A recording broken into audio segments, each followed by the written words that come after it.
Bueno, seguimos. Ahora vamos a trabajar los derechos laborales expresamente consagrados en la Constitución, recordando que la propia Constitución nos dice que si el derecho no está expresamente consagrado ni en la Constitución ni en un tratado internacional, pero si es inherente a la persona humana, se considera protegido. Para esta parte vamos a utilizar unas láminas. Entonces veíamos derecho a la salud y derecho a protección por parte del Estado vinculado al derecho a la vida y deberes, cumplir las medidas sanitarias y de saneamiento. Seguridad social. Este derecho es bien importante por varias razones.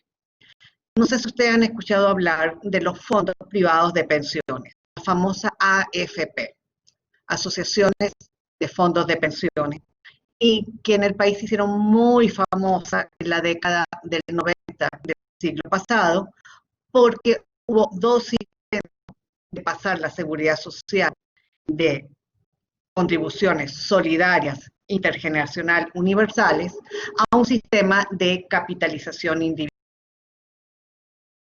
Fue el primer intento de lograr abrir el país a los fondos privados de pensiones, y el Congreso de la República de ese momento dijo: no vamos a parar el baile, porque acababa de aprobar la Ley Orgánica del Trabajo que conservaba el carácter proteccionista de la legislación laboral y hacía muy pocas concesiones a lo que se denomina la flexibilidad laboral, que es la disminución de derechos laborales.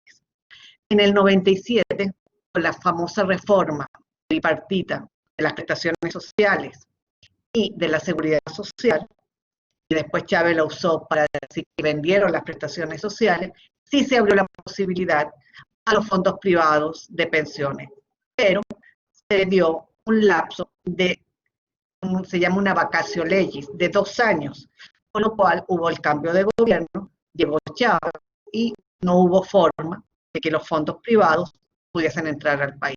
Pero además hubo una reforma constitucional, y en la reforma constitucional se trató por todos los medios de bloquear cualquier posibilidad de fondos privados de pensiones.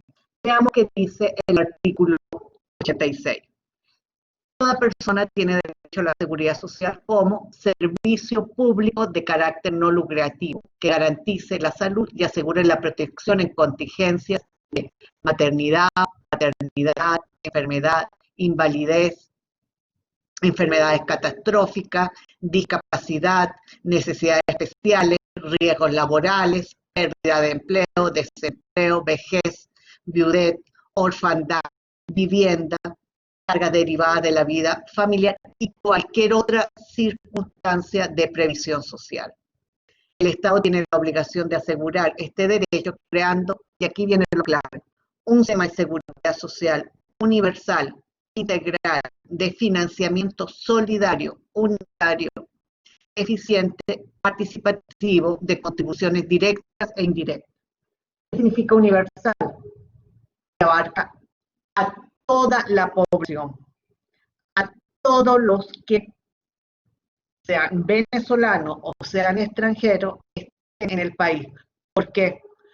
Porque no se condiciona el acceso a esas prestaciones al hecho de haber contribuido al mantenimiento del sistema. 2, significa que sea solidario. Significa que los que estamos trabajando somos los que aportamos para que las pensiones que están recibiendo los que ya se retiraron, los viejitos, sean pagadas. Las pensiones de los viejitos se pagan con las contribuciones que hacen los activos. ¿Y qué significa que sea un servicio público no lucrativo? Justamente cerrar o intentar cerrar, porque ya hay algunas interpretaciones que dicen que sí se puede, los fondos privados, cerrar la posibilidad del negocio con las pensiones y con la seguridad social de los trabajadores. Y al ser no lucrativo y público, ¿significa que necesariamente sea estatal? No necesariamente. Pueden, por ejemplo, que lo hacían. ¿Sí?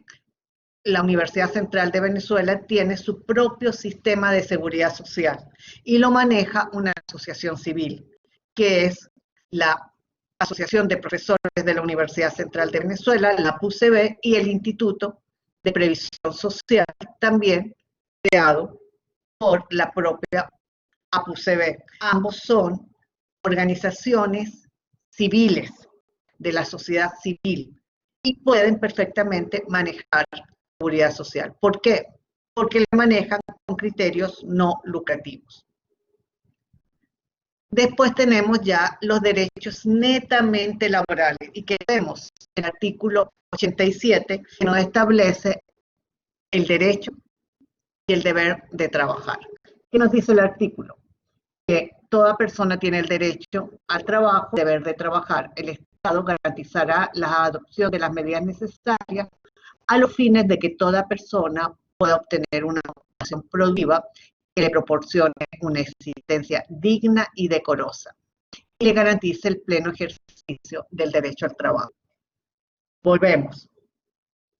Derecho a trabajar y deber de participar en la creación de riqueza. ¿Por qué? Porque estamos dentro de un Estado social de derecho. Vuelvo a recordar lo que les dije en la conversación pasada.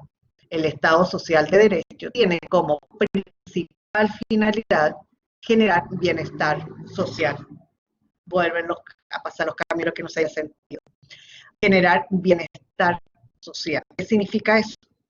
Que todo el mundo tiene que participar cuando está hábil al trabajo, desde los 15 a los 55 las mujeres, de los 15 a los 60 los hombres, participar en lo que la propia Constitución denomina trabajo productivo, trabajo que genere riqueza.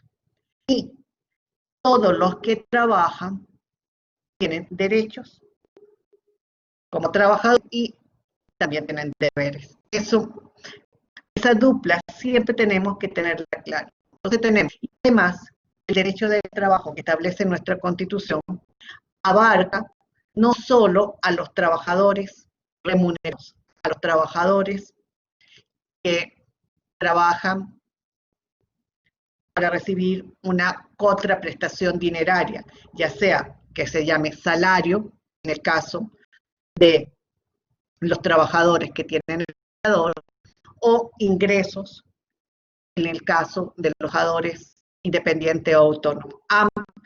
Ambos tienen derecho al trabajo. Y los trabajadores asalariados, existe una obligación del empleador de garantizar condiciones de higiene y seguridad y de ambiente de trabajo adecuado. Muy importante en momentos del COVID-19.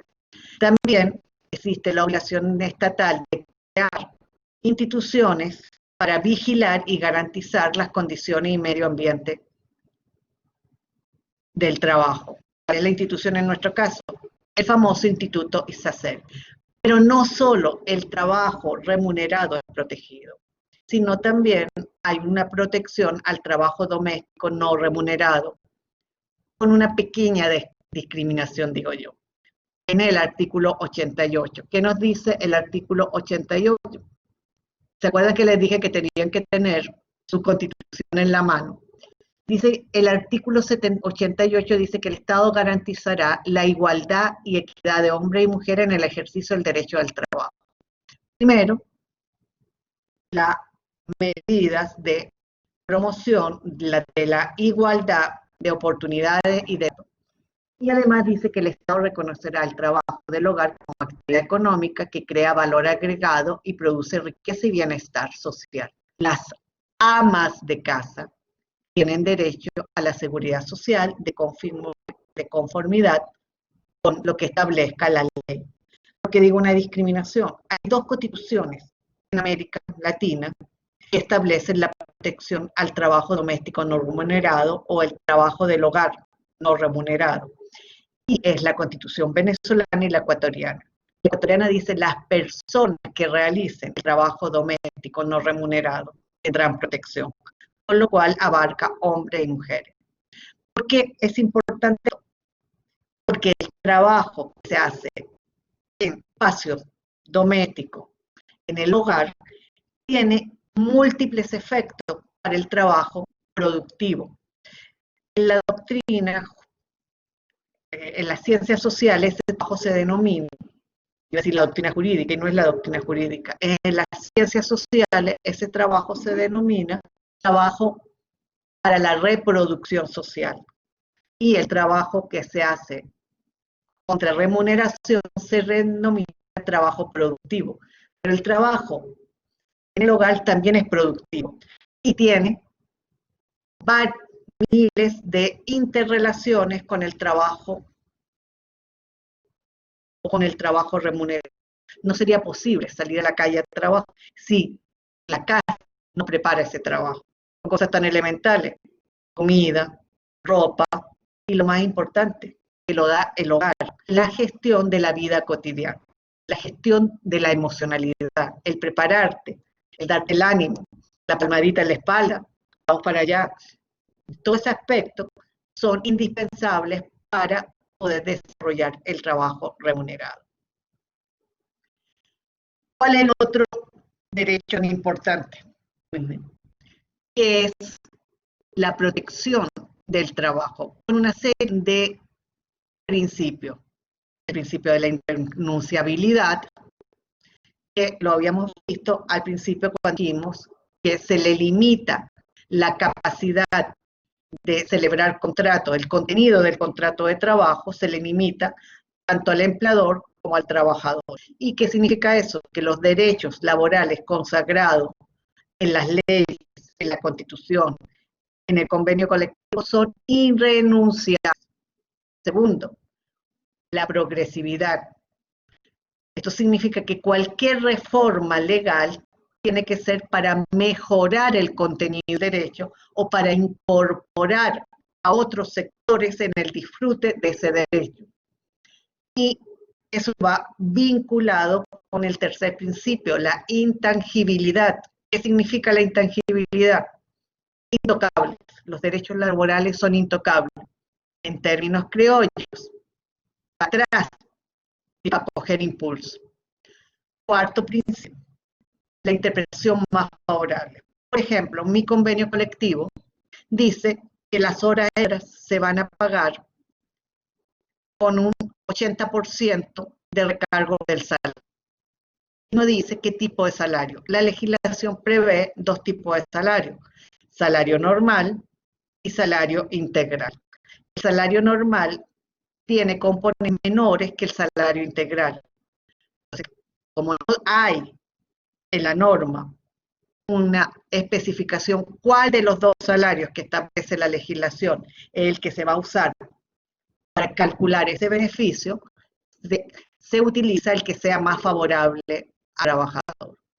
Primacía de la realidad. Yo puedo haber firmado un contrato que diga estoy por honorarios profesionales. En una época en la universidad se usaba obligar a los profesores en los posgrados a firmar contratos por honorarios profesionales. Se le asignaba el salón, se le asignaba la materia que iban a dar, se le asignaba el horario y se le asignaba y se le indicaba cuántas evaluaciones tenían que hacer y cuánto entregarlas. Por mucho que dijera que era honorarios profesionales, ese era un contrato de trabajo, porque ese profesor no había concursado con los procedimientos establecidos en la universidad para ingresar a lo que se denomina el personal docente de investigación. Entonces, tenía un contrato de trabajo, aunque hubiese firmado algo que dijera por horarios profesionales. También el principio de igualdad de oportunidad y de trato. La caricatura que usé se vincula a esa igualdad de oportunidad y de trato y al tema de la jornada. Y cómo lo que habíamos dado en la lámina anterior cuando hablamos de la protección del trabajo doméstico no remunerado. Y es que las mujeres, cuando trabajamos, nos llevamos al trabajo la casa, porque la responsabilidad del cuidado recae sobre las mujeres. Y eso queda muy claro cuando hablamos de igualdad de oportunidad y de trato. ¿Cómo hacemos que por lo menos la mitad de lo que tiene la chica que está trabajando, que tiene la, la cocina, la lavadora, la aspiradora, el bebé, ¿cómo hacemos que la mitad pase al otro lado, al que está trabajando solo?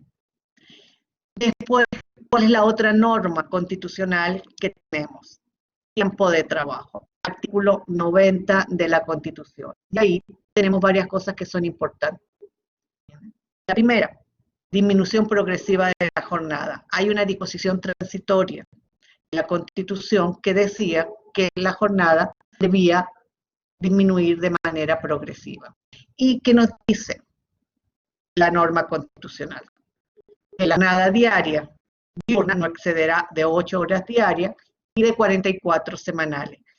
Que la jornada nocturna, cuando la ley permite trabajar de noche, y la ley lo permite en todas las circunstancias, no excederá de 7 horas diarias ni de 35 semanales.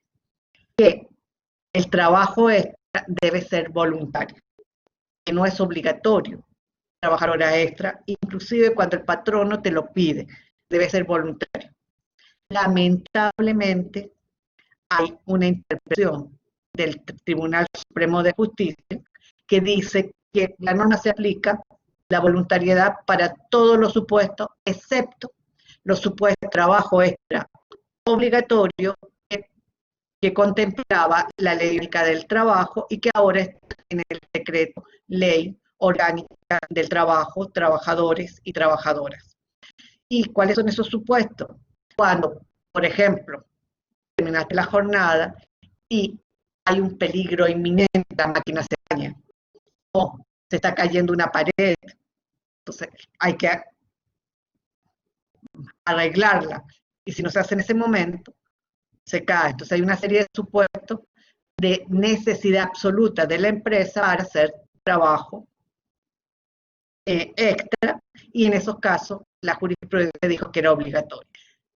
Derecho a una vacación anual, a un descanso, toda jornada tiene que ser suspendida de las horas, cuando ya hay 4 horas hay que hacer un descanso, y semanalmente hay que tener un periodo de descanso que en teoría debería ser 2 días consecutivos, pero el reglamento ha permitido que sea un día, el día domingo, y que te dé otro día en la semana.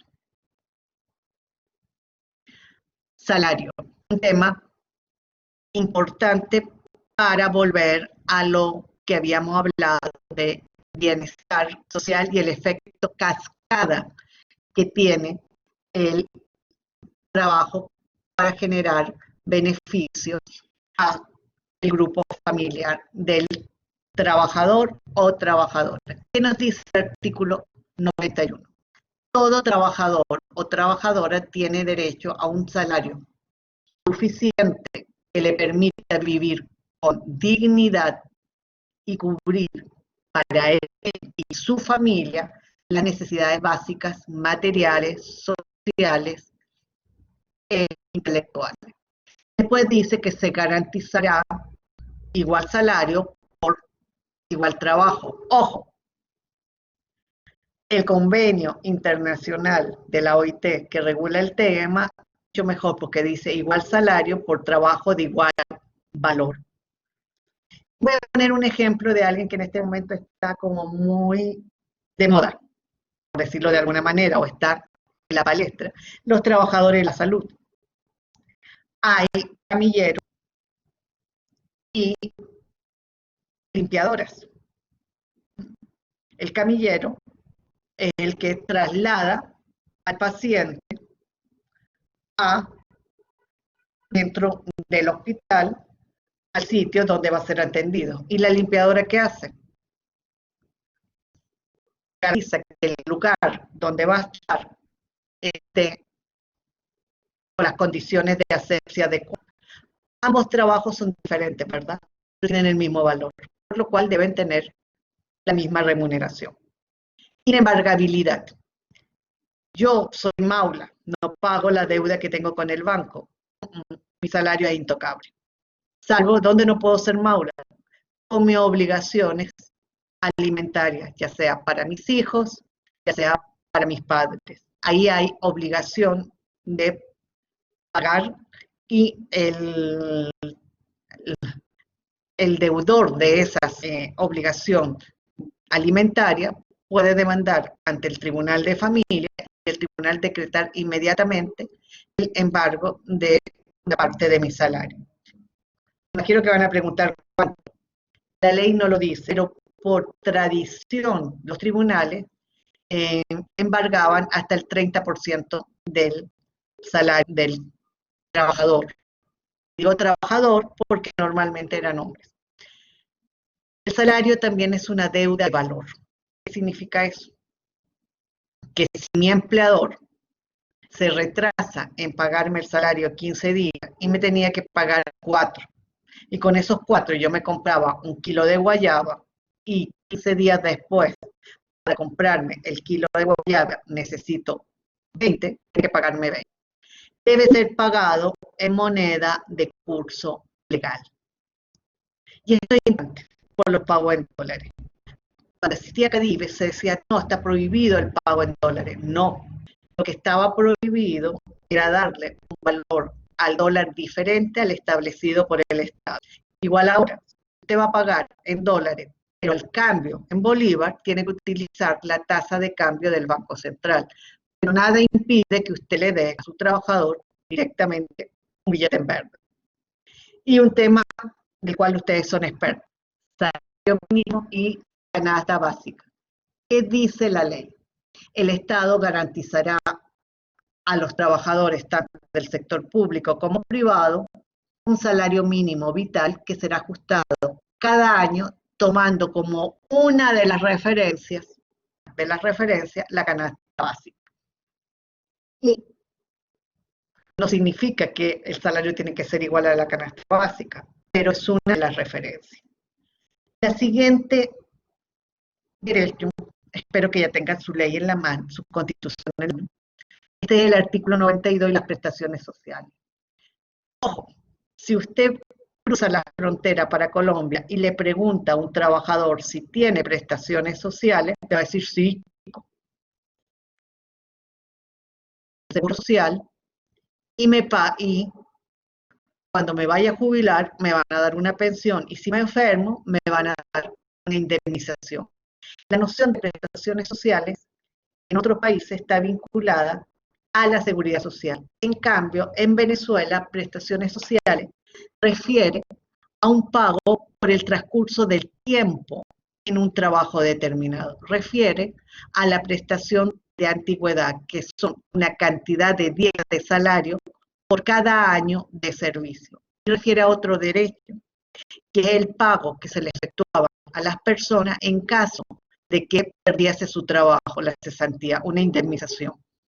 Pero ya desde el año 1990, ambos conceptos, antigüedad y cesantía, se fusionaron en esta idea de prestaciones sociales.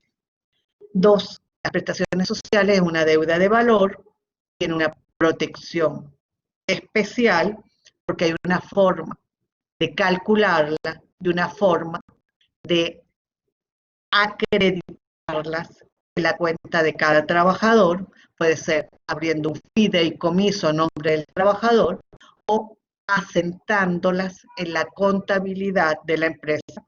En términos sencillos, chicos y chicas, abrir un Excel y poner las prestaciones y le sumando todos los años con una fórmula, los intereses que van devengando.